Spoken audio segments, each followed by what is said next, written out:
Luto tayo ng chicken soup, guys.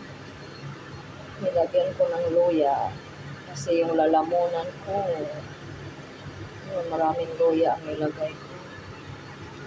Yan, masarap ito. Chicken soup. Maganda sa ano. Parang tinawag itong arroz caldo sa Pilipinas. Tapos, pwede naman itong laging lugaw. Yan. Easy and quick. Or sopas. So, maraming pangalan ito, guys. Chicken soup. Or sopas. Alis ko ito. Kaya ito ay gamot na sa lalamunan.